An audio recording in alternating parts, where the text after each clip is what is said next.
Hey, hey, hey, hey, hey. Ha, ha, ha, ha. Woo! Ha, ha.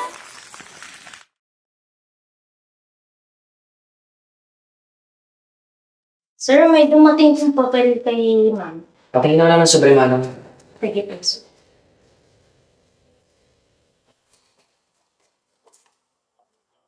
Yural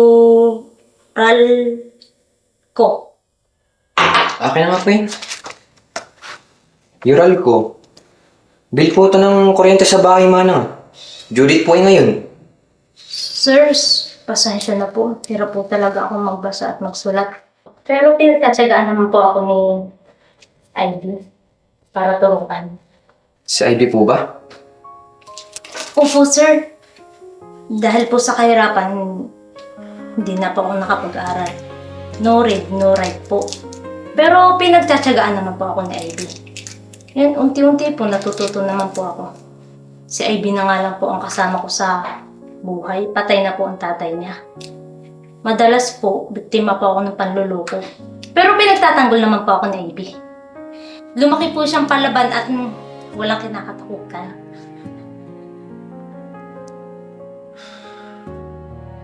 Pero sir, nakwento po sa akin na Ivy na magtuturo daw po kayo sa mga bata. Ah, opo.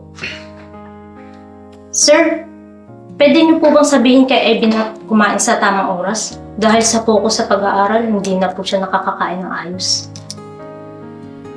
Salamat po sir, babalik na po ako sa Pilipinas. Thank you po sir. Sorry ha, nalita ko. Naglibot pa kasi ako ng mga bahay, pasunod na yung mga bata. Ano ka ba, Bes? Okay lang. Ako nga dapat mag-sorry sa'yo. Siya nga pala si Peter at si Brandon. Mga kagrupo ko sa Project Turo. Nice to meet you guys. Nice to meet you rin, Miss... Princess. Princess. Siya si Princess, yung kaibigan kong SK counselor. Yung tumutulong sa atin para i-gather yung mga bata. Hey, hey, hey, hey, hey. Ha, ha, ha, ha. Woo! Ha, ha, ha, ha. Nang una kitang makilala, parang gusto kong umiwas na lang. Lahat ng salita mo, puro laban. Di tayo magkasundo kahit kailan. May gusto ka ba kay Ivy? Bro, ano pinagsasabi mo? Kanina ka patingin-tingin sa kanya eh. Tinitingnan ko lang siya kung paano magturo. Really ba? Hoy, alam kita pa nagkakagusto ka sa babae. Uy, natutulala ka.